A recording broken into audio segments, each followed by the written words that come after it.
संत रामपाल जी महाराज एक ऐसे महान संत जिन्होंने अपनी सतभक्ति, तत्व ज्ञान, करुणा और सेवा के बल पर समाज में नई मिसाल कायम की है। संत रामपाल जी महाराज की अगुवाई में उनके सभी सतलोक आश्रमों से समाज कल्याण के अद्भुत कार्यों ने समाज को सुनहरे भविष्य की एक नई उम्मीद दिखाई है। संत रामपाल जी महाराज से नाम दीक्षा लेने के बाद लाखों लोगों की लाइलाज बीमारियां जैसे कैंसर, एड्स आदि ठीक हुई। संत जी के ज्ञान से प्रेरित होकर उनके अनुयायियों ने लाखों यूनिट रक्तदान किया। संत जी ने लाखों बहन बेटियों का दहेज मुक्त विवाह करवाया।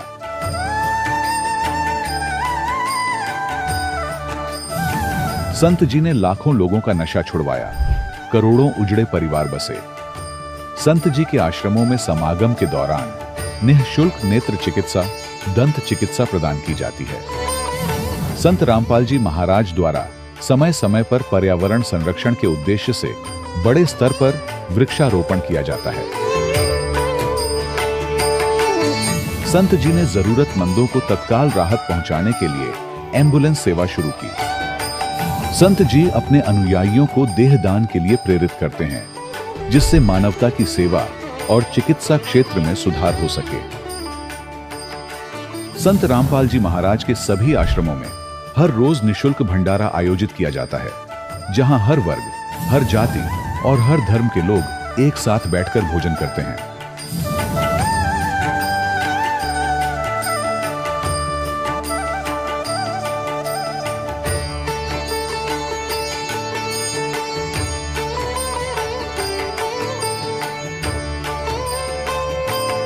संत रामपाल जी महाराज के आश्रम में हजारों बुजुर्गों को सम्मान और प्यार के साथ जीवन जीने का अवसर मिलता है। उनके खाने, रहने और स्वास्थ्य की पूरी जिम्मेदारी संत रामपाल जी महाराज उठाते हैं। अनाथ बच्चों के लिए संत रामपाल जी महाराज के सभी आश्रम किसी वरदान से कम नहीं। यहाँ उन्हें शिक्षा, संस्कार और भविष्य के लिए बेहतर अवसर प्रदान किए जाते हैं। चाहे बाढ़ हो, भूकंप या महामारी, संत रामपाल जी महाराज और उनके अनुयायी हमेशा ही जरूरतमंदों के लिए सबसे आगे खड़े रहते हैं। कोविड महामारी के दौरान संत रामपाल जी महाराज के आश्रमों से करोड़ों लोगों के लिए भोजन, दवाइयां और जीवन रक्षक सामग्रियां उपलब्ध कराई गई। चाहे गरीब की मदद हो या किसी शोषित और पीड़ित वर्ग के हक और सम्मान की लड़ाई, संत रामपाल जी महाराज ने हमेशा ही उनकी दबी आवाज को सरकारों तक पहुंचाया है और उन्हें उचित न्याय दिलवाने में अहम भूमिका अदा की है। समाज में आध्यात्मिक और सामाजिक मूल्यों के प्रति जागरूकता लाने में संत रामपाल जी महाराज हर कदम पर मानवता के सच्चे सेवक साबित हुए हैं। संत रामपाल जी महाराज का जीवन हमें सिखाता है कि सच्ची सेवा वही है जो निस्वार्थ भाव से की जाए। आइए हम भी इस महान सेवा के कार्य में इस महान संत से जुड़ें और संत रामपाल जी महाराज से नाम दीक्षा लेकर अपने जीवन को धन्य बनाएं।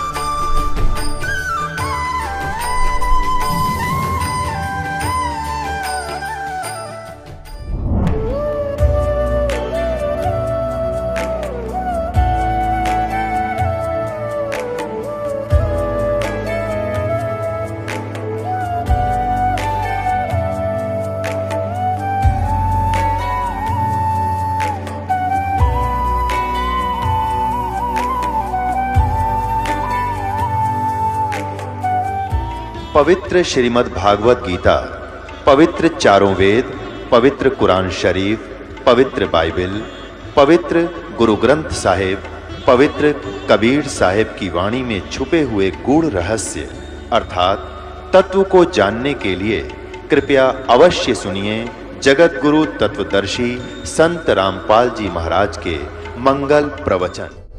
सत साहिब दर्शकों, कई लोग सोचते हैं कि तीर्थ यात्रा, हवन यज्ञ, पूजा पाठ और दान करने से जीवन में सुख और शांति आ जाएगी। यदि यही सच्चा मार्ग होता तो फिर आज भी लोग दुखी क्यों होते? दर्शकों, ऐसी ही कहानी थी अररिया बिहार के रहने वाले लल्लन जी की। लल्लन जी हिंदू धर्म में प्रचलित सभी भक्ति साधनाओं को किया करते थे, लेकिन इसके बावजूद भी इन्हें ना तो शारीरिक सुख मिल पा रहा था और ना ही मानसिक शांति।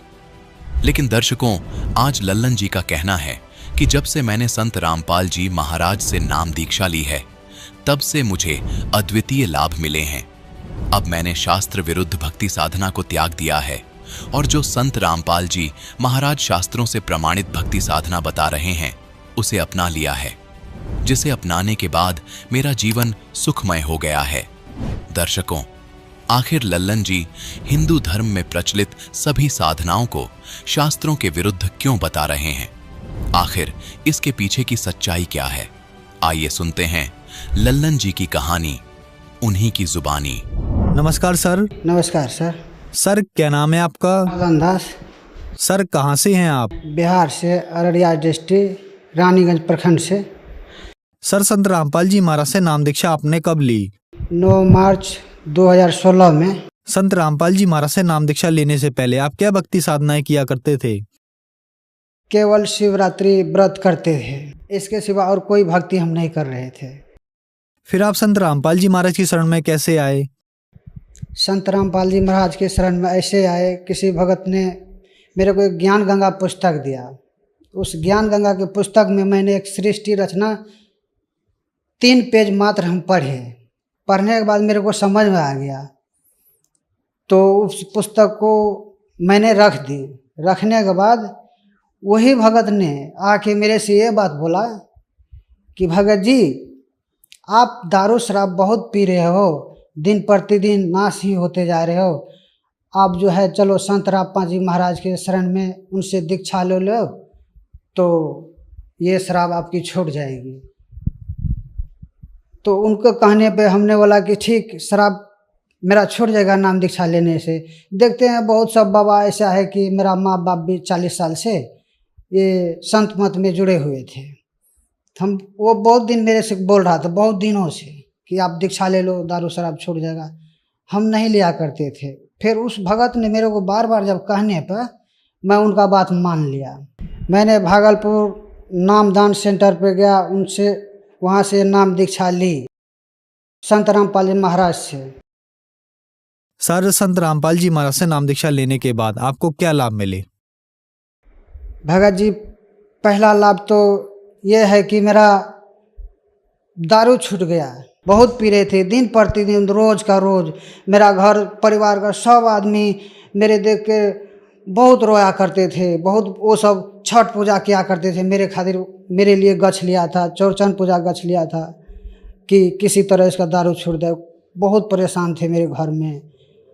फिर इसके बाद मैं जगत गुरु तत्वदर्शी संत रामपाल जी महाराज के नाम दीक्षा लेने से ये सब चीज़ जब मेरा हट गया, नशा छूट गया। मेरी पत्नी को बहुत से सिर में दर्द हुआ करता था, कंघी नहीं मारा जाता था। मेरे को बार बार बोलता था कि ऐसे ऐसे प्रॉब्लम है माइग्रेन का। तो हम दिन प्रतिदिन चिंते में रहते थे कि कैसे इलाज होगा। हम गरीब आदमी थे, कहाँ से इतना पैसा लाएंगे, पूर्णिया पटना जाना पड़ेगा। लेकिन मालिक का दया हुई, इन सब लोगों को हम ले चले गया, नाम दीक्षा दिलवा दिए संत रामपाल जी महाराज से। संत रामपाल जी महाराज से जब नाम दीक्षा दिलवा दिए तो 15-20 रोज के बाद मेरे को बोलता है मेरा पत्नी कि ये दर्द तो मेरे लगता है धीरे धीरे आराम हो गया है, अब नहीं हो रहा है। मैंने बोला देखो, मालिक का कृपा है, जब मेरा दारू छुड़ा सकता है परमात्मा जगत गुरु तत्वदर्शी संत रामपाल जी महाराज, तो आपको ये प्रॉब्लम क्यों न हटा सकता है? हटा देगा, जरूर हटाएगा परमात्मा। फिर इसके बाद भगत जी, मेरी पत्नी को एक लड़का पैदा हुआ रानीगंज अस्पताल में। वो मरा हुआ पैदा हुआ था। मरा हुआ पैदा हुआ था तो डॉक्टर साहब ने उनको जवाब दे दिया था कि ले जाओ, ये पेशेंट तो ठीक है लेकिन बच्चा ये नहीं बचेगा, मर गया ये बच्चा। तो घर का परिवार का आदमी मेरे को फ़ोन कर दिया कि मेरा नाम से कि ललन जी, आपको लड़का हुआ था, वो लड़का मर चुका है। तो मैंने परमात्मा से वही अरदास लगाए, चलो जो होने वाला था हो गया, मालिक का दया था। जो हो गया हो गया। फिर हम वहीं सोनीपत में रह गए।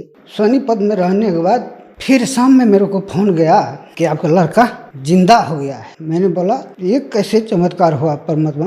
बंदी छोड़ सतगुरु रामपाल जी महाराज से मैंने बतलाया। तो हमने सोचा चलो मालिक का कृपा है, परमात्मा जगत गुरु तत्वदर्शी संत रामपाल जी महाराज का दया हो गया।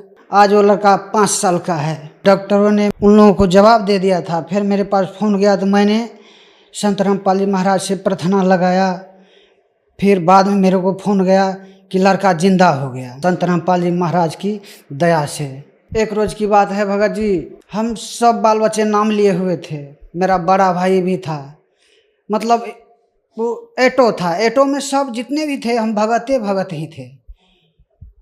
तो हम साइड में बैठे हुए थे। मोटरसाइकिल को हम देख रहे थे अपने नज़र से कि मोटरसाइकिल आ रहा उस साइड में, मैं टेम्पो पे बैठा हूँ। वो मोटरसाइकिल सीधे आगे मेरे टेम्पुए में घुस गया। टेम्पू में घुसने के बाद मेरे टांग में बहुत जोर से यहाँ पर मारा। तो हम सोचे कि हड्डी टूट गया। उस टाइम मैं परमात्मा का दिया हुआ जगत गुरु तत्वदर्शी संत रामपाल जी महाराज की दिया हुआ मंत्र सतनाम जाप करते हुए आ रहे थे। हमने बोला कि हड्डी टूट गया।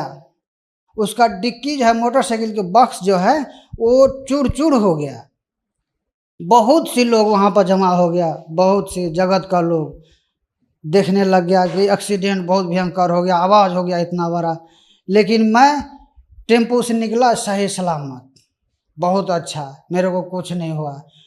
सिर्फ पानी निकल रहा था उसमें से जहाँ पर चोट लग रहा था। मेरे को देख के लोग हैरान हो गया, मोटरसाइकिल टूट गया लेकिन आपका कुछ नहीं हुआ। सबसे बड़ा चमत्कार जीवन में ये हुआ। फिर इसके बाद परमात्मा ने ये हाथ अभी तक टूटा हुआ है। चमत्कार परमात्मा ने ऐसे आया, मेरे को हाथ पकड़ के उठा के, हम रो रहे थे बेड पे, रो रहे थे। परमात्मा आया, मेरे को बोला बेटा तुमने गलती कर दिया है, ये हाथ टूट गया तो तुम जाके एक्सरे करा लो, एक्सरे करा के देख लेना कि क्या प्रॉब्लम है। हम जाके एक्सरे कराए तो ये हड्डी टूटा हुआ था, इधर से भी इधर से भी। डॉक्टर मेरे को वजन बाल्टी उठवाया, तसले उठवाया हाथ से। हमने सारा काम कर दिया। डॉक्टर मेरे को देख रहा है मुँह कि भाई आप सारा काम कर रहे हैं, हड्डी आपका टूटा हुआ है। वो बोला प्लास्टर करवाओ। मैंने बोला कि नहीं प्लास्टर नहीं करवाऊंगा। तत्वदर्शी संत रामपाल जी महाराज पे विश्वास है मुझे, मैं ठीक हो जाऊंगा। प्लास्टर हम नहीं करवाए डॉक्टर से। मेरा हाथ अभी आज ठीक है, मैं सारा काम कर सकता हूँ, वजन से वजन उठा लेता हूँ, लेकिन इस हड्डी में कोई प्रॉब्लम नहीं है संत रामपाल जी महाराज की दया से। मैंने दारू छोड़ दिया। मेरा पत्नी का सर में दर्द था वो ठीक हो गया। इसके बाद मेरा लड़का जो मर गया था अस्पताल में वो जीवित हो गया। मेरा हाथ टूट गया, पैर में चोट लगा था मोटरसाइकिल टेम्पू से, वो ठीक हो गया। ये सब चमत्कार देख के मेरे गांव वाले जो 40 गांव घर है वो सब नाम दीक्षा ले लिया जगत गुरु तत्वदर्शी संत रामपाल जी महाराज से। संत रामपाल जी महाराज से नाम दीक्षा लेने के बाद आपको बहुत सारे लाभ मिले। तो जो दर्शक आज आपको टीवी पर देख रहे हैं और वो भी किसी न किसी बीमारी से परेशान हैं और संत रामपाल जी महाराज से नाम दीक्षा लेना चाहते हैं तो कैसे ले सकते हैं? सर संत रामपाल जी महाराज से नाम दीक्षा ऐसे ले सकते हैं, टीवी पे सत्संग आता है संत रामपाल जी महाराज का, उस पे एक नीचे में पट्टी चलता है पीली, उस पे कॉन्टेक्ट नंबर आता है। उन कॉन्टेक्ट नंबर से पता करके नज़दीकी केंद्र पूछ सकता है। उस जगह से जाके संत रामपाल जी महाराज से नाम दीक्षा लेके अपना मोक्ष करा सकता है। धन्यवाद सर। सत्य है। दर्शकों, अभी आपने सुने संत रामपाल जी महाराज से दीक्षा प्राप्त करके सुखी हुए भक्त के अनुभव। अब देखिए जगत गुरु तत्वदर्शी संत रामपाल जी महाराज के मंगल प्रवचन। सम्मन और नेक्की उसकी पत्नी और सेऊ उनका पुत्र। नेक्की और सम्मन जो है दोनों चूड़ी पहनाने का काम किया करते, मनियार का। और ये स्वभाव बन जाता है भक्त अपने का, खासकर कबीर परमात्मा के बच्चे का नाम लेने के बाद वो ये सोचता है तेरा कल्याण तो निश्चित, और इस सामने वाले ने भी समझा दो किसी तरह। तो कोई जैसे कोई मजदूर जाता है किसी सेठ के काम करता है, उसको भी कोशिश करता है इसको ज्ञान बता दूं, लेकिन वो सातवें आसमान पर होता है।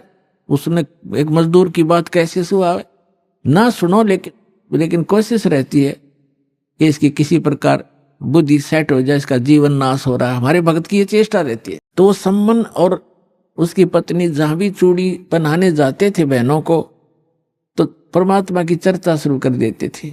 हमारे वो गुरु जी ऐसे हैं, सिकंदर लोधी को जलन का रोग हो गया था, वो ठीक कर दिया। स्वामी रामानंद जी का कत्ल कर दिया था सिकंदर लोधी, राजा दिल्ली के बादशाह ने, हमारे गुरु जी ने जीवित कर दिया उन्हीं के सामने। एक कमाल नाम का लड़का था, बहता हुआ आ रहा था, हमारे गुरु जी ने वो जीवित कर दिया। हमारे गुरु जी बड़े सक्षम हैं, नाम लेने से मोक्ष हो जाता है, सदा दुख मिट जाते हैं, यहाँ भी सुख मिलते हैं।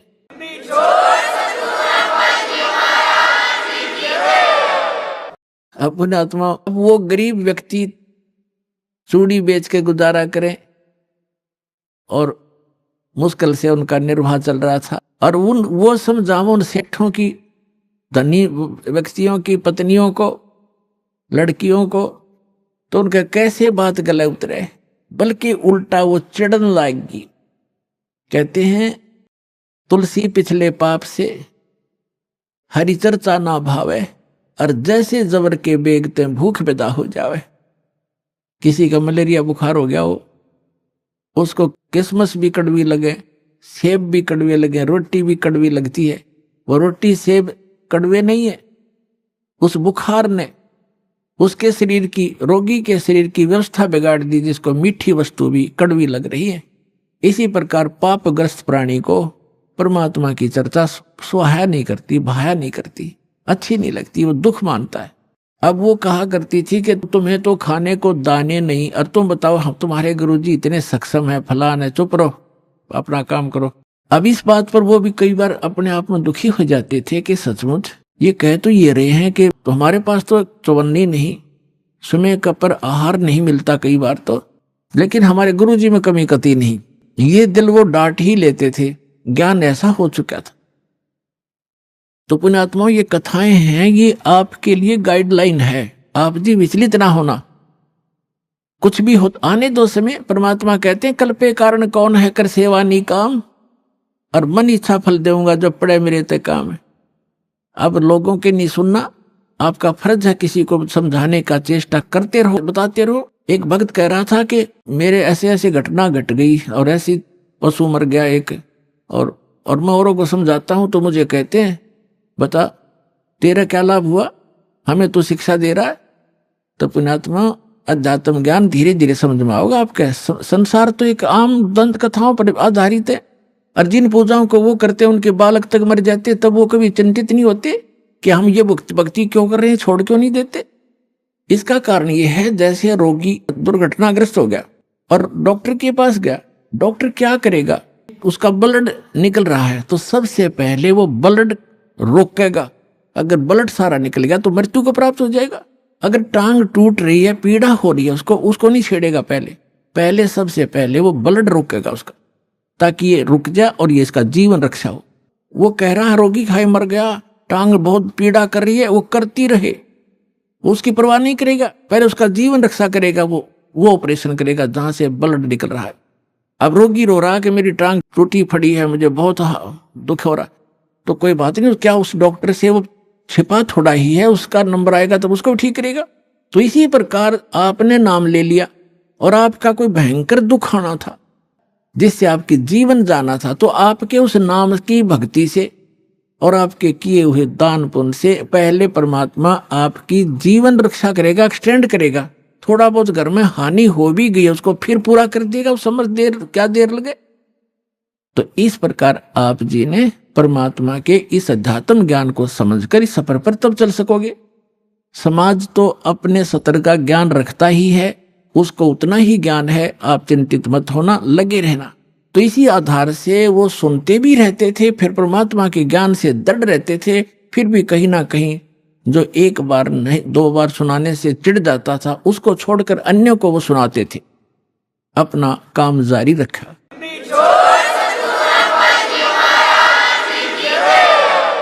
एक दिन अपने आंगन में बैठकर, गर्मियों का मौसम था, शाम के समय अपना बैठे थे तीनों, पिता पुत्र पत्नी उसकी। और वो लड़का जब बच्चों में जाता था वो भी यही चर्चा करता था कि हमारे गुरुजी के सिकंदर लोधी दिल्ली के बाद सब शेष हो गए, वीर सिंह बघेल काशी नरेश हमारे गुरुजी का शेष है, बिजली खां पठान मगर नरेश हमारे गुरुजी का शेष है, ऐसे ऐसे सुख देते हैं, ऐसे ऐसे सुख देते हैं। बच्चे भी बताया करते हैं अन्य बच्चों में बैठकर हमारे बच्चे। तो वो बच्चे उसको चढ़ाते थे सेऊ को कि तुम्हारे गुरुजी तो लालची हैं, वो तो राजाओं के घर जाते हैं और तुम्हारे घर ना आए कभी भी, क्योंकि तुम गरीब हो, तुम्हारे घर क्यों आएंगे। तो वो बच्चा इस बात से दुखी हो जाता था। अपनी माँ से एक दिन कह रहा था, दोनों पिता पुत्र वहीं बैठे थे, उनकी माँ भी बैठी थी बच्चे की। तो लड़का कहने लगा, पिताजी गुरुजी कभी अपने घर भी आएंगे। तब नेकी ने कहा, बेटा अपने घर तो वो रहते ही हैं, हम भगवान से जुड़ गए हैं तो हमारे साथ है परमात्मा, हमें दिखाई नहीं देते। ये तो ठीक है माताजी, लेकिन एक बार गुरुजी अपने घर आ जाए ना, बस फिर तो जो मेरे को ऐसे ऐसे गली के बच्चे कहते हैं उनका मुंह बंद हो जाए, फिर मैं बता दूं हमारे गुरुजी लालची नहीं है। तो कहने लगी, बेटा भगतों ने संसार की नहीं सुननी चाहिए, अपने गुरुजी के ज्ञान को आधार बनाकर जीना चाहिए। कहने तो उन बच्चे बालक है, उनको पता नहीं है हमारे गुरुजी लालची थोड़े हैं, उनकी दृष्टि में तो सभी एक जैसे हैं, फिर भी बालक है, आंखों में आंसू भर के कहता है एक बार गुरुजी आ जाए ना, बस फिर तो मैं उनको कह दूंगा, देखा ना हमारे गुरुजी ऐसे नहीं है। परमात्मा कहते हैं कि मेरे भगत की टेंशन मेरे से देखी नहीं जाती। अब उधर से वो चली पड़े थे, उधर से वो कह रहे थे, इतने में सामने आके दरवाजा बाहर की तरफ खड़े हो गए गेट पे और आवाज लगाई, रे सम्मन। नेकी कहने लगी, गुरुजी का आवाज नजर आती है। सम्मन कहने लगा, गुरुजी कहाँ आएंगे इतनी दूर, हम उनको उनके पास समय कहाँ है, लाखों से उनके कहाँ जाएंगे, आपको वैसे धोखा लगा। इतने में फिर आवाज लगाई, रे सम्मन है घर पे। नेकी कहने लगी, आवाज तो गुरुजी की है। देखा बाहर के गेट के सामने झोपड़ी बाहर की एक वैसे बना रखी थी, कच्ची ईंट और थोड़ा सा गेट सा बना रखा था डंडों का लकड़ी का। तो देखा तीनों ने सचमुच भगवान खड़े हैं, 3 जने खड़े हैं, भाग्य आए नंगे पैरों और खड़े खड़े देख रहे हैं जैसे स्तब्ध हो गए हो। उनको विश्वास नहीं हो रहा हो कि हम क्या देख रहे हैं आज हमारे इस घर पे, गरीब के घर पे, और परमात्मा आगे। उनकी श्रद्धा थी नारी। तब कमाल ने कहा कि गुरुजी को ऐसे खड़ा रखोगे, अंदर भी ले चलोगे, बहुत दूर से चल कर आए हैं। तब वो एकदम सपना सा टूटा, चरणों में दंडोत प्रणाम किया और बैठा दिए झोपड़ी में, थोड़े जैसे भी कपड़े थे फटे पुराने बिछाकर। अब सम्मन गुरुजी के उन भक्तों के पास बैठ गया, चर्चा चलते रहे। फिर कुछ देर के बाद पूछा, भगवान खाने का सुनाओ, अभी खाओगे या कुछ ठहर के। तो परमात्मा ने कहा कि भाई भूख तो लगी है बच्चा, पैदल चल कर आए, भूख लगी है, व्यवस्था कर लो। सम्मन अपनी पत्नी के पास पीछे झोपड़ी में आया, बीच में आंगन था, पीछे रहने की एक झोपड़ी थी। उसमें आकर कहा कि भोजन बनाओ गुरुजी के लिए, संतों के लिए। नेकी ने कहा कि आज हमारे घर पर आटा 100 ग्राम भी आटा नहीं है। समन ने कहा कि ला तेरा ये चीर जो बहनें रखती हैं अलग से कपड़ा, वायल, चूंदड़ी, कहने लगी ला तेरा ये चीर दे दे कपड़ा, इसको गिरवे रखाऊंगा और कुछ आटा ले आता हूं। तब उसने कहा नेकी ने कि मैं जहां मुझे मिलने की आशा थी उन घरों में मैं मांग आई, और ये मैंने प्रार्थना भी कर दी उनसे कि मेरा ये कपड़ा एक ही है, इसको रख लो, कुछ आटा उधारा दे दो, फिर अपना चीर ले जाऊंगी और आटा दे जाऊंगी। तो उन्होंने कहा कि ये फटा हुआ है एक स्थान से, इस कारण से किसी ने इसके बदले में आटा भी नहीं दिया। अब कलेजा पकड़ कर बैठ गया सम्मन, हे भगवान, पहली बार तो गुरुजी आए, मैं कैसा नीच हूं, कैसा दुर्भाग्य हूं। ज्ञान से पता ही उसको लग गया था कि जिसने पूर्व जन्म में पुण्य नहीं कर रखे, जो दान नहीं कर रखा, दान करने वाले को ही धन मिला हुआ होता है। आज जो दान कर रहे हैं उनको आगे धन ही मिलता है। तो वो इस बात से बड़ा चिंतित था, मैं कितना नीच रहा हूं, पिछले जन्म में दान किया नहीं, अब दान योग्य मेरे पास कुछ है नहीं, पिछले जन्म का ऐसा कर्महीन इंसान रहा हूं मैं, आज मैं अपने गुरुजी को भोजन नहीं करा सकता, संतों भूखे जाएंगे मेरे द्वार से। आंखों में आंसू आ गए बुरी तरह। तब नेकी ने कहा कि आप ऐसा करो, चिंता मत करो, कोई यत्न बनाओ, आप रात्रि में चोरी कर लाना और गुरुजी से कह दो भगवान सुबह भोजन कराएंगे। अंतर्यामी सब जान जाते हैं। तो समन ने कहा कि सुबह कहां से लाएंगे, सुबह की कैसे कहूं। तो नेकी ने कहा कि रात्रि में चोरी कर लाओ तुम।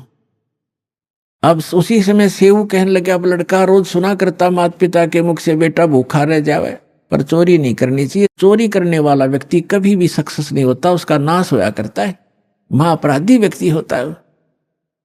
तो सेवू कहने लगा कि माता गुरुजी रोज सत्संग में सुनाते हैं चोरी नहीं करनी चाहिए, और आज मैं आपके मुख से सुन रहा हूं कि चोरी कर ले हम, इससे अच्छा तो हम मर जाएं वो अच्छा है, भूखे मर जाएंगे, गुरुजी से हाथ जोड़ लेंगे। तब नेकी ने कहा बेटा बात सुन पुत्र, तेरी बात बिल्कुल सही है, चोरी करने वाले का नाश होता ही होता है, विनाश होता है। लेकिन पुत्र हमने इस नगरी में कुछ समय व्यतीत किया है और यहाँ का अन्न पानी हमने खा रखा है। ये बालक हैं नगरी वाले, जानबूझकर आटा नहीं दे रहे, न 2 किलो आटा, कोई 3 किलो आटा, दुबर होता है। इतने बड़े अरे सेठ हैं ये सारे, पैसे वाले हैं। लेकिन आज ये क्या कह रहे हैं कि तुम रोज डींग मारा करते, बड़ाई करते थे, हमारे गुरुजी ये कर देते, हमारे गुरुजी ये कर देते। आज तुम्हारे गुरुजी पे घर भरवा लो तुम, आज तुम मांगते क्यों फिरते हो, तुम्हारे घर भर देगा भगवान तुम्हारा। इस कारण से भी वो हमें कुछ भी सहयोग देने को तैयार नहीं बेटा। और जय परमात्मा यहां से निराहार चले गए, आग लग जाएगी इस नगरी में। अब तू सोच ले, या नगरी बचानी है या नहीं। तब सेव कहने लगा मां आप जो कहोगे वही करेंगे। और बेटा 3 शेर लाना चोरी करके, हम नहीं खाएंगे, गुरुजी बच्चों भगवानों को खिला देंगे, तो यह नगरी बसी रह जाएगी।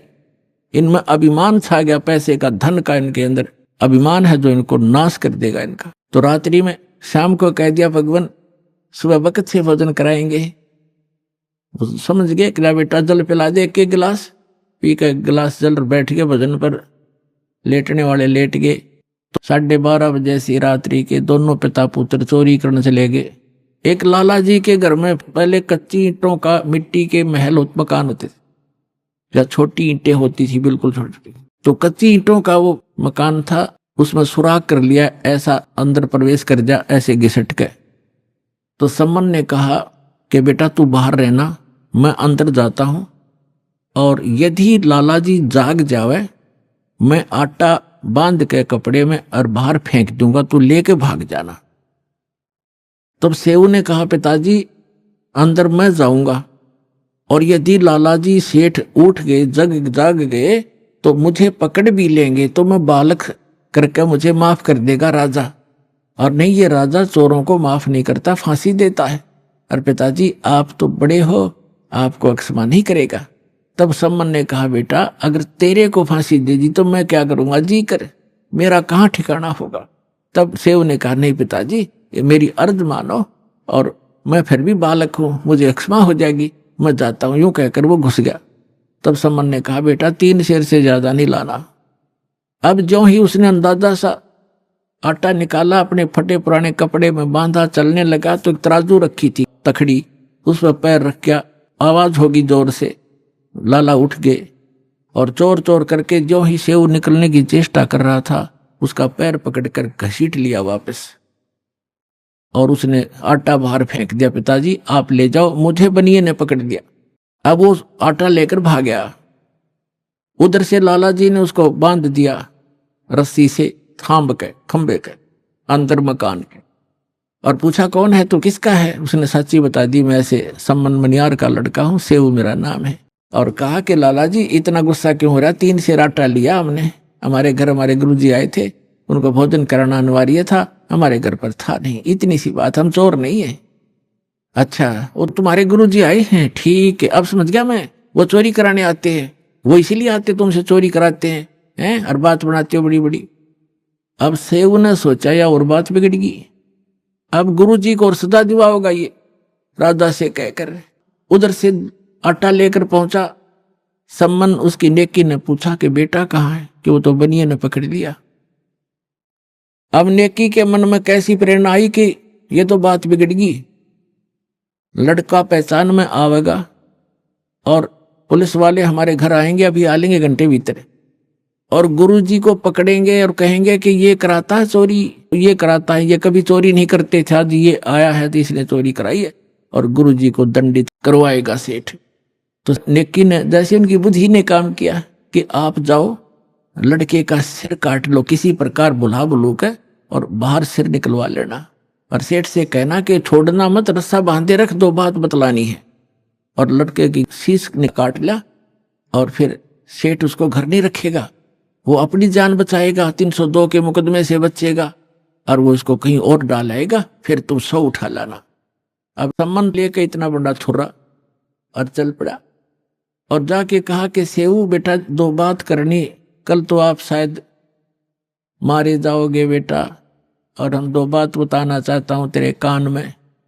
तो सेऊ ने कहा लाला जी से कि सेठ जी मुझे कुछ 2 बात करनी मेरे पिताजी से, बाहर मेरा बाप खड़ा है, मुझे 2 बात कर लेने दे। वो कहने लगा नहीं नहीं, तू भागने की चेष्टा करता है कि नहीं, रस्सा ढीला कर दे पैर का, बांधे रख मजबूती से, इतना मैं शीश निकाल कर बात कर रहा हूं। अब सेठ ने सोचा कि ज्यादा चोरी तो कुछ की नहीं है, थोड़ा सा ढीला कर दिया, रस्सा थाम के बांधे रखा।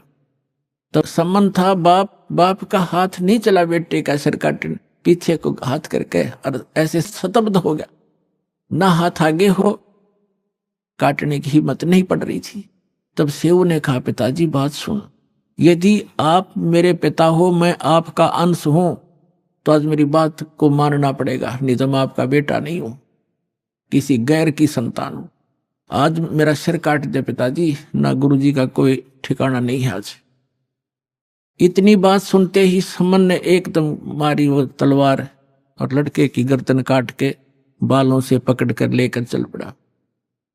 अब सेठ को पता चला ये तो नाश हो गया, बात बिगड़ गई, ये 302 का मुकदमा 13 लगेगा। उसने उस लड़के को घसीट कर दूर बनी में जाकर, एक पजावा था, पजावा जैसे बदानी भट्ठे होते, उनके खड्डों में गिराया, और जो सुराख बनाया था उसको बना के वैसा ही लीप लाप कर रेत रात मार के ऐसा कर दिया जैसे कुछ हुआ नहीं यहां पर। अब नेकी ने कहा कि अब ऐसे कर, इस सिर को रख दे यहां अलमारी के अंदर छुपा के, और वापस जाओ, लड़के के चिन्ह पाओगे, घसीटा हुआ लेकर जाएगा सेठ, कहीं डाल के आया होगा, वहां से भी उठा लाओ, क्योंकि मर्डर कहीं पता लग गया तो फिर सारा बात फैल जाएगी और पहचान होगी। अब सेव कुछ देर आया, फिर वापस गया, इसमें काफी घंटा सारा लग गया। इतने में सेठ अपना उसको डाल के सारा काम करके आराम से बैठ गया। वहां जाकर देखा जहां उसके निशान जा रहे थे घसीट के, उन चिन्हों के साथ साथ जाकर बच्चे को उठा कर लाके और अंदर के कोठे में डालकर कपड़े बोरी बारी से ढक दिया कि गुरुजी चले जाएंगे, उसके बाद बच्चे का अंतिम संस्कार कर देंगे। अब उधर से भोजन बढ़ाया, लड़का कटा पड़ा है, इकलौता पुत्र की गर्दन कटी पड़ी है, वो कत्ल हुआ पड़ा है, और माँ रोटी बना रही है गुरुजी के लिए। भोजन बना के और कहा सम्मान से कि बुलाओ महात्मा जी को, गुरुजी को जल्दी भोजन करा देंगे, फिर ये प्रस्थान कर जाएंगे वक़्त से। सुबह 5 बजे भोजन करा दिया, 4:30 बजे बना दिया। महात्मा जी उठे, सबने, परमात्मा उठे, उनके 3 पात्रों में, 3 दोनों में भोजन डाल दिया, सारा जितना बना रखा था। परमात्मा ने कहा भाई ऐसे करो, इसको 6 दोनों में डालो, 3 तुम हो, 3 हम हैं। तो समन ने कहा महाराज जी हम तो फिर खा लेंगे, आप खाओ। नहीं, परमात्मा बोले प्रसाद बनाएंगे भाई प्रेम, और सब खाओगे, बैठ जाओ। अब वो दोनों बैठ गए, उन्हें 5 पात्रों में कर दिया उसको। परमात्मा ने कहा 6 में कर भाई। अब वो 6 में कर दिया, 5 बैठ गए खाने के लिए अपने अपने सामने रख के, और यूं नहीं बताना चाहते कि लड़का ऐसे हो गया। अब वो ये सोच रहे थे गुरुजी पूछेंगे तो बतावांगे, हम जिक्र भी नहीं करना चाहते, और पूछेंगे तो कह देंगे जी कहीं खेलने चला गया होगा। वो तो अंतर्यामी थे, कहाँ पूजना था उन्होंने। तब कहा कि आओ सेऊ जीम लो ये प्रसाद प्रेम। बेटा शीश कटते हैं चोरों के और साधा को नित अक्षेम। कहते हैं सेऊ धड़ पे शीश चढ़ा वो बैठा पंगत मां और नई निशानी गर्दन कहियो ओ सेऊ ना। बोलो सतगुरुदेव।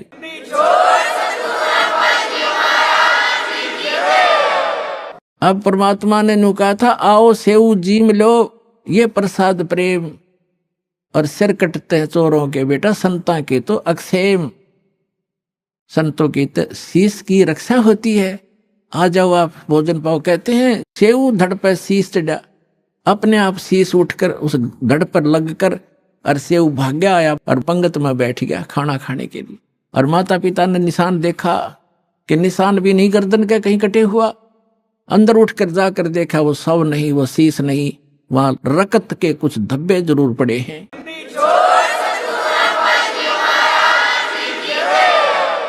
तो पुण्यात्माओं, यदि भगवान की ही आप तुलना करना चाहते हो, पहचान करना चाहते हो, श्री कृष्ण जी को आपने ताम्रध्वज के जीवित कर देने मात्र से उनको भगवान मान लिया, तो कबीर भगवान के ये लक्षण उसके समांतर समझना।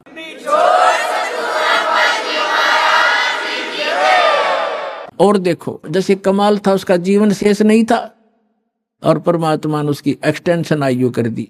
अब उस दिन कमाल के हृदय में धक धक हुई और चरण पकड़ दिए ने बोले भगवान। परमात्मा ने कहा तू कह रहा था ना मेरे जैसा कोई सेवक नहीं, तूने सेवक तो देखे नहीं थे बेटा। कमाल भी स्तब्ध हो गया, नु कहने लगा भगवान सचमुच मैं तो इनके चरणों की धूल भी नहीं था। तो बेटा एक से एक भक्त होते हैं, अभिमान नहीं करना चाहिए। उसकी फड़क निकाली। अब फिर क्या किया, परमात्मा ने कहा बेटा तेरा अब देखना ठाठ हो जाएंगे समन। कहते सत ना छोड़े सूरमा, सत छोड़े पतदा और सत के बांधे लक्ष्मी फिर मिलेगी यार। आपने अपनी तो क्रिया को छोड़ना नहीं चाहिए। जैसे वो मजाक करते थे इसे तुम्हारे भगवान ने ये कर दे, लड़का जीवित किया और फिर सम्मन को इतना धन दे दिया परमात्मा ने, 1 नंबर का सेठ का है उसी जीवन में। तो परमात्मा कहते हैं कल्पे कारण कौन है, मन में ज्यादा कल्पना मत कर, फलाना यूं कह रहा था तुम्हारे कुछ नहीं हो रहा। आन दे समय कल्पे कारण कौन है, कर सेवा नहीं काम और मन इच्छा फल देऊंगा जब पड़े मेरे ते काम। फिर परमात्मा कहते हैं धीरे धीरे रे मना धीरे सब कुछ हो और माली सींचे 100 गुणा समय आए फल हो। अब आपने आम का बीज बोया है, जैसे पौधा बोते हैं, सैकड़ों घड़े उसमें पानी की सिंचाई होती है और उसको परिपक्व होने दो। परिपक्व होने के बाद फिर देखना कितना लदपद होगा फलों से। आप भी खा लोगे, पड़ोसी भी खा लेंगे, रिश्तेदार भी ले जाएंगे, तो भी खत्म नहीं होगा। तो ये भक्ति, यथार्थ भक्ति रूपी पौधा आज आपने लगाया है, इसको कुछ समय दो और फिर देखना कितने सुख देगा ये कबीर भगवान आपको। बोलो सतगुरुदेव।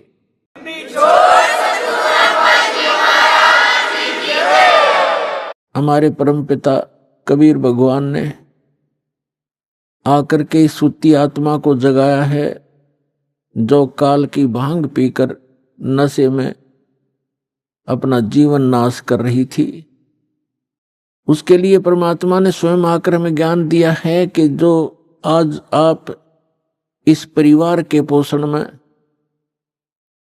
और संपत्ति के संग्रह करने में अपना पूरा मनुष्य जीवन नाश कर जाते हो, मनुष्य जीवन का केवल इतना ही काम नहीं था। ये क्रियाएं जो आप करते हो पशु पक्षी भी यही करते हैं। फिर मानव शरीर के मिलने का उद्देश्य क्या था, आवश्यकता क्या थी, ये परमात्मा स्वयं आकर ज्ञान कराते और उस ज्ञान को आगे कुछ अज्ञान बना करके काल के दूत, काल के संत प्रेरणा तो करते रहते हैं लेकिन उनके पास समाधान नहीं होता। जिसके पास समाधान नहीं है वो ज्ञान भी व्यर्थ है।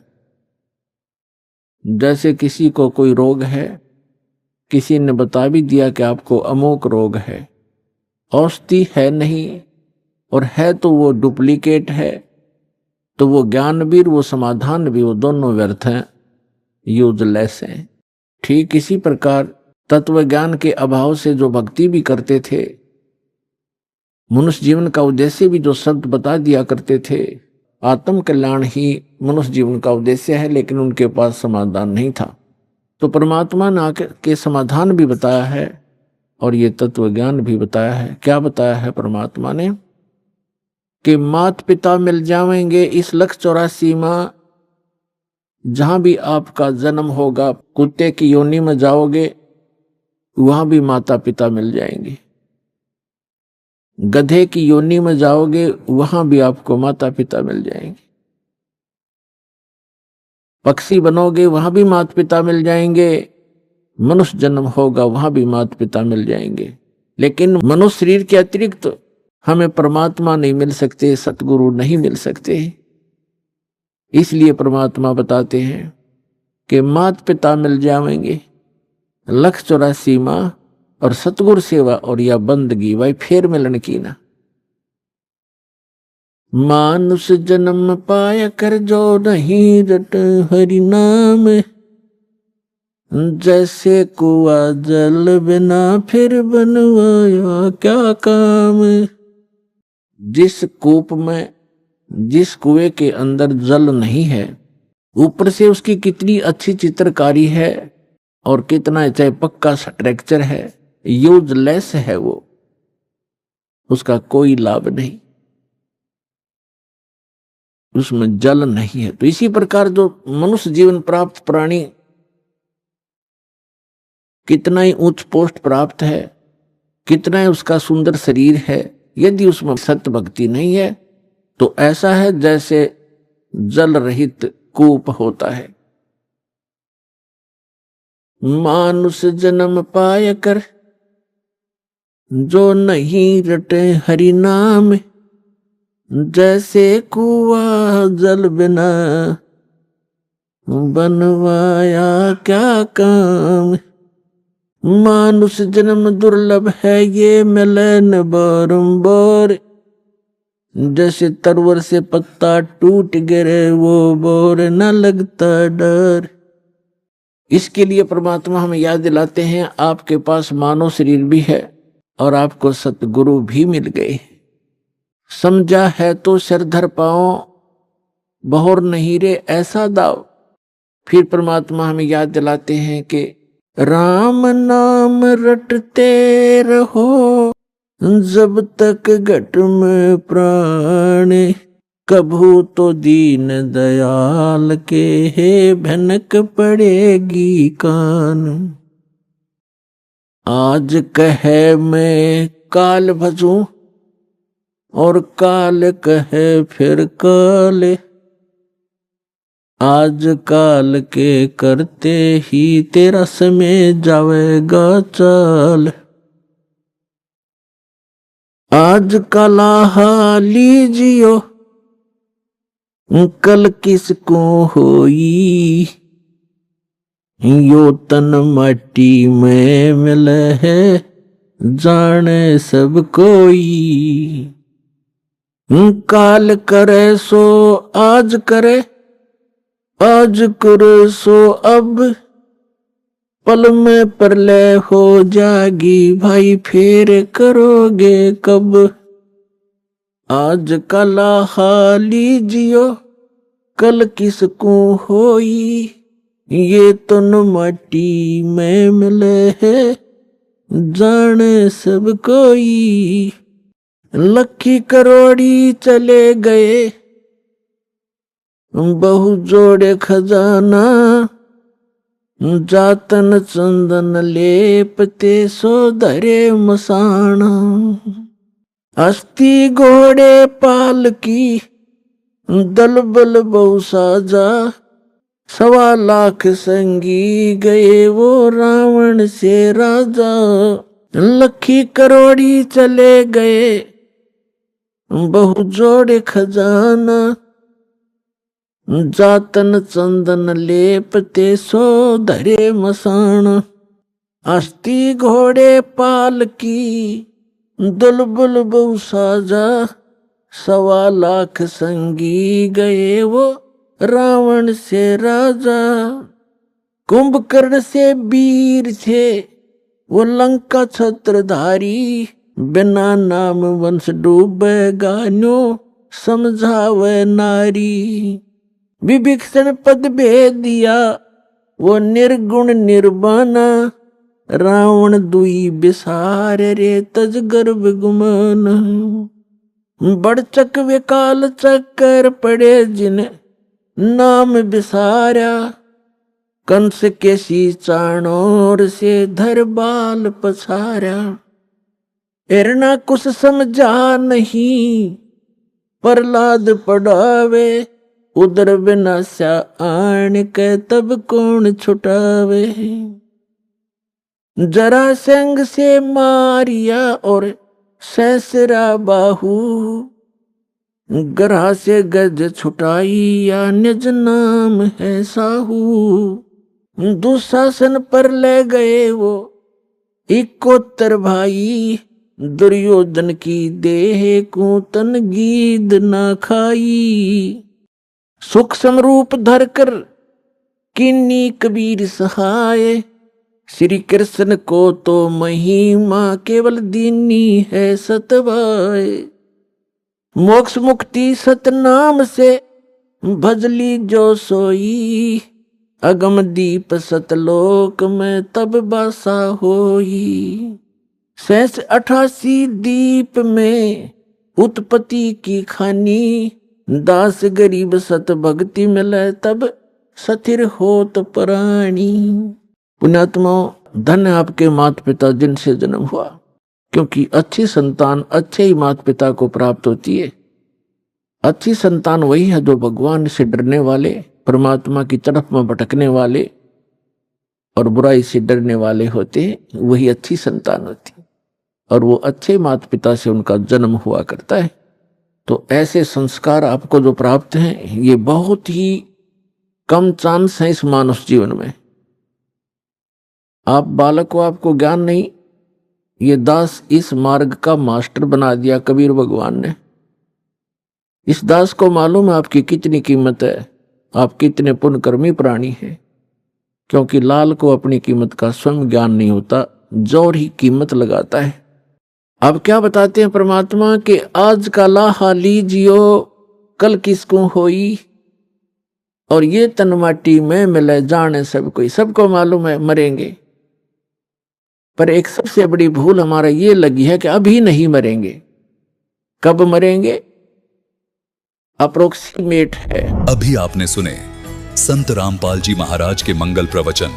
आइए अब सुनते हैं संत रामपाल जी महाराज से नाम दीक्षा लेकर सतभक्ति करके अद्भुत लाभ प्राप्त करने वाले अनुयायी के विचार। दर्शकों, मनुष्य जीवन भर सुख और शांति की तलाश में परंपरागत भक्ति साधनाओं को करता है, लेकिन जब उसे सुख और शांति नहीं मिलती तो वो मानसिक तनाव का शिकार हो जाता है। दर्शकों, ऐसी ही कहानी थी बालोद छत्तीसगढ़ की रहने वाली दुर्गा साहू जी की। इन्होंने बचपन से ही हिंदू धर्म में प्रचलित भक्ति साधनाओं को किया, लेकिन इन्हें अपने जीवन में कभी भी सुख की सांस नहीं मिली। जब हिंदू धर्म में की जाने वाली साधनाओं से कुछ राहत मिलती नजर न आई तो इन्होंने राधा स्वामी पंथ को अपनाया, लेकिन अफसोस वहां से भी इन्हें निराशा ही मिली। लेकिन दर्शकों, आज दुर्गा जी का कहना है कि जब से मैंने संत रामपाल जी महाराज से नाम दीक्षा ली है, तब से मेरे व मेरे परिवार की रूपरेखा ही बदल गई है। वास्तव में अब मुझे ज्ञान हुआ है कि इस दुनिया में सच्चा गुरु कौन है। दर्शकों, आखिर लाखों की संख्या में लोग अन्य पंथों को छोड़कर क्यों संत रामपाल जी महाराज की शरण में आ रहे हैं? आखिर इसके पीछे की सच्चाई क्या है? आइए सुनते हैं दुर्गा जी की कहानी, उन्हीं की जुबानी। नमस्कार जी। नमस्कार सर। क्या नाम है जी आपका? मेरा नाम दुर्गा साहू है सर। दुर्गा जी, आप कहाँ से हैं? सर, मैं बालोद जिला छत्तीसगढ़ से हूँ। संत रामपाल जी महाराज से नाम दीक्षा आपने कब ली? सर, संत रामपाल जी महाराज से नाम दीक्षा मैंने 28 दिसंबर 2019 को ली। संत रामपाल जी महाराज से नाम दीक्षा लेने से पहले आप क्या भक्ति साधनाएं करती थीं? सर संत रामपाल जी महाराज से दीक्षा लेने से पहले मेरा पूरा परिवार 2011 से लेकर 2019 टोटल 10 साल राधा स्वामी पंथ से जुड़े हुए थे। और सर मैं अपनी पर्सनली कोई भक्ति नहीं करती थी, लेकिन जैसे परंपरागत थी, नवरात्रि आई तो दुर्गा पूजा कर लिए, गणेश चतुर्थी थी आई तो गणेश जी को पूज लिए, और जैसे लक्ष्मी आई तो उन पे ऐसा मैं अपने से ऐसा कुछ नहीं करती थी सर। तो फिर आप संत रामपाल जी महाराज की शरण में कैसे आए? सर संत रामपाल जी महाराज की शरण में मेरा एक स्कूल का दोस्त है, वो हम 7th क्लास से दोस्त हैं। तो फिर एक बार हम मैं कॉलेज में आ गई थी, कॉलेज में थी, तो फिर एक रात उनसे ऐसी बातें हो रही थी। तो सर मैं अपनी प्रॉब्लम बता रही थी, मैं डिप्रेशन में थी, तो उनको बता रही थी मैं ऐसा ऐसा प्रॉब्लम है, ऐसा ऐसा। फिर उन्होंने मुझे बोला कि प्रॉब्लम है, आप बस वो मुझे पहले बस सत्संग देखने बोली, यहाँ से यहाँ चैनल पे 7:30 से 8:30 तक शाम सत्संग आता है, वो सत्संग आप देखो और पूरे परिवार को दिखाओ, जगत गुरु तत्वदर्शी संत रामपाल जी महाराज का। फिर हम लगातार 3 महीने सत्संग देखे सर। उसके बाद हमने हम दीक्षा लेने गए आश्रम, क्योंकि हर ज़िले में नाम दीक्षा केंद्र उपलब्ध है, तो हम वहाँ गए और मैं, मेरे मम्मी, मेरे पापा, हम लोगों ने दीक्षा ले ली जगत गुरु तत्वदर्शी संत रामपाल जी महाराज से। संत रामपाल जी महाराज से नाम दीक्षा लेने के बाद क्या लाभ मिले आपको? सर जगत गुरु तत्वदर्शी संत रामपाल जी महाराज से दीक्षा लेने के बाद हमें अनेकों लाभ हुए, लेकिन मैं अपना पर्सनली बता रही हूँ सर। जैसे कि कहा, मैं पूरी डिप्रेशन में थी सर। वो आप जो भी एज का कह सकते हैं या जो भी कह सकते हैं, मैं डिप्रेशन में थी। इतना ऐसा ज़्यादा था कि मेरे को सामने वाला देख के बता सकता था कितना दुखी हूँ। और किसी को कॉल करती भी थी तो पहले रोना ही होता था, उसके बाद अपना प्रॉब्लम शेयर करना होता था। इतना ज़्यादा अंदर से पूरा, उसके साथ साथ उसके दिमागी तौर पे मैं पूरा बीमार ही पड़ जाती थी सर। हर महीने ऐसा होता था, डॉक्टर को दिखाओ, डॉक्टर फिर बोलता था ये प्रॉब्लम है, ये ठीक नहीं होगा। फिर ऐसे करते करते सर मुझे माइग्रेन का शिकायत होने लगा। हम डॉक्टर को दिखाते थे तो डॉक्टर बोलते थे इनको माइग्रेन का प्रॉब्लम है, और माइग्रेन इनको बहुत प्रॉब्लम है ऐसे करके।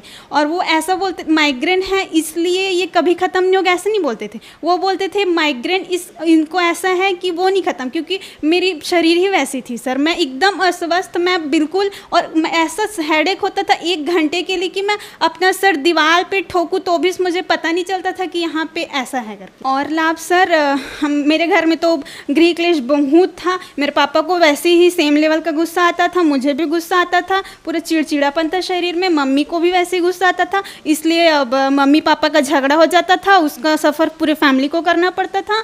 तो अब सर हम बहुत शांति से हैं, झगड़ा है ही नहीं। और नशा तो था ही सर, पापा का नशा था, नशा से तो फिर लड़ाई, फिर सेम रिवर्स प्रोसेस, और लड़ाई इतना कि हम कहाँ जाएं, क्या करें, ऐसा हो जाता था। पूरा तमाशा टाइप का हो जाता था, क्या करें। तो ये अपने में, और मैं जिस एज की हूँ तो वहाँ तो मेरे लिए बहुत एकदम, अब कोई भी फील करेगा सर ये बहुत गंदी चीज़ है। और वो ऐसा, अब इमेज की बात अलग है, लेकिन मैं, यही सब मेरा कारण था कि मैं डिप्रेशन में थी। मेरे इसका इफ़ेक्ट मेरे शरीर को पड़ता था, फिर वो उधर वहीं से प्रॉब्लम शुरू होता था। वो एक उसका नशा जड़ बन गया था हम लोग के घर में, जो क्लेश था उसका। वो 10 साल से राधा स्वामी पंथ में थे, वहाँ उन्होंने डेरा ब्यास से नाम दीक्षा लिया हुआ था। उसमें भी वहाँ नशा छूटेगा करके ही लिए थे वहाँ, क्योंकि वहाँ ऐसा एक चलती आ रही परंपरा कि राधा स्वामी वाले नशा नहीं करते, मांस मछली नहीं खाते। तो यही सोच, मेरे दादा दादी 40 साल से हैं, तो उन्होंने मम्मी पापा को भी दिला दिया, तो वो 10 साल से वहीं थे। तो फिर वो छूटा ही नहीं, वो चलता ही रहता था।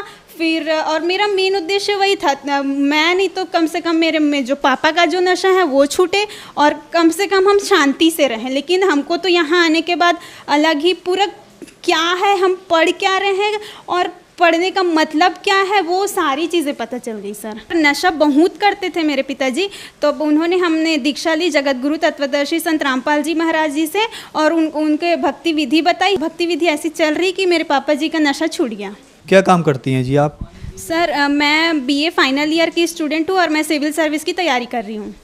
जैसे कि आपने बताया कि आप एक सिविल सर्विस की तैयारी कर रही हैं, एजुकेटेड पर्सन है। संत रामपाल जी महाराज के बारे में ये भी कहा जाता है कि संत रामपाल जी महाराज से उनके अनुयायी अंधश्रद्धा के तहत जुड़ते हैं, क्या ये बात सही है? सर अंधश्रद्धा भक्ति से जुड़ना, सर यहाँ आप खुद आप मैं जो आज मेरे को देख रहे हैं टीवी पे, मैं उन सबसे यही कहना चाहूँगी, आप कृपया 7:30 से 8:30 तक सत्संग देखना शुरू करें। आपको मालूम होगा कि जो जगत गुरु तत्वदर्शी संत रामपाल जी महाराज हैं, वो वेद कुरान सबको खोल के वहाँ एक एक उंगली रख कर ज्ञान बता रहे हैं। सर अगर आपको थोड़ा अपने पे डाउट है या फिर ऐसा कुछ लगता है ये भक्ति गलत है, तो आप मिला के देख सकते हैं सर, क्योंकि वो पूरा वेदों से प्रमाणित ज्ञान बता रहे हैं। गीता में कौन से अध्याय में क्या लिखा है, सब प्रमाणित ज्ञान बता रहे हैं सर।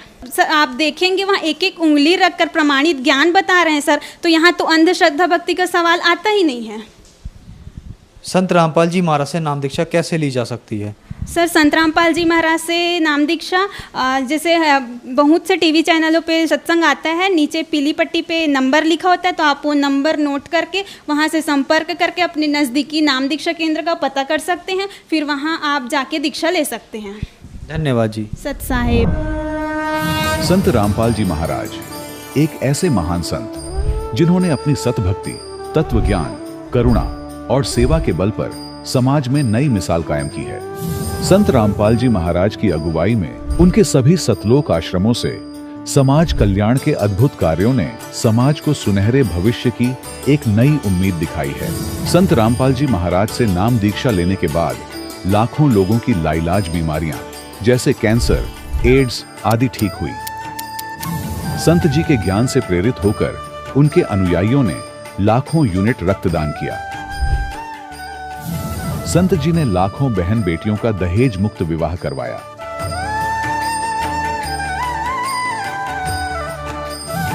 संत जी ने लाखों लोगों का नशा छुड़वाया, करोड़ों उजड़े परिवार बसे। संत जी के आश्रमों में समागम के दौरान निःशुल्क नेत्र चिकित्सा, दंत चिकित्सा प्रदान की जाती है। संत रामपाल जी महाराज द्वारा समय समय पर पर्यावरण संरक्षण के उद्देश्य से बड़े स्तर पर वृक्षारोपण किया जाता है। संत जी ने जरूरतमंदों को तत्काल राहत पहुंचाने के लिए एम्बुलेंस सेवा शुरू की। संत जी अपने अनुयायियों को देहदान के लिए प्रेरित करते हैं, जिससे मानवता की सेवा और चिकित्सा क्षेत्र में सुधार हो सके। संत रामपाल जी महाराज के सभी आश्रमों में हर रोज निःशुल्क भंडारा आयोजित किया जाता है, जहां हर वर्ग, हर जाति और हर धर्म के लोग एक साथ बैठकर भोजन करते हैं।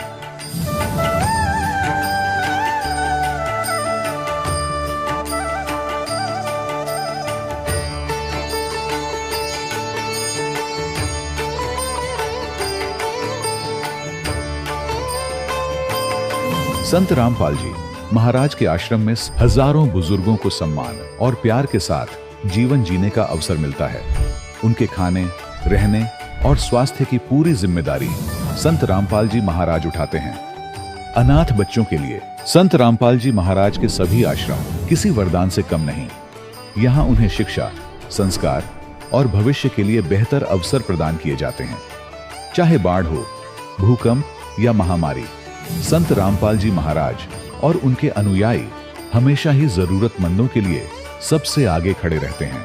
कोविड महामारी के दौरान संत रामपाल जी महाराज के आश्रमों से करोड़ों लोगों के लिए भोजन, दवाइयां और जीवन रक्षक सामग्रियां उपलब्ध कराई गई। चाहे गरीब की मदद हो या किसी शोषित और पीड़ित वर्ग के हक और सम्मान की लड़ाई, संत रामपाल जी महाराज ने हमेशा ही उनकी दबी आवाज को सरकारों तक पहुंचाया है और उन्हें उचित न्याय दिलवाने में अहम भूमिका अदा की है। समाज में आध्यात्मिक और सामाजिक मूल्यों के प्रति जागरूकता लाने में संत रामपाल जी महाराज हर कदम पर मानवता के सच्चे सेवक साबित हुए हैं। संत रामपाल जी महाराज का जीवन हमें सिखाता है कि सच्ची सेवा वही है जो निस्वार्थ भाव से की जाए। आइए हम भी इस महान सेवा के कार्य में इस महान संत से जुड़ें और संत रामपाल जी महाराज से नाम दीक्षा लेकर अपने जीवन को धन्य बनाएं।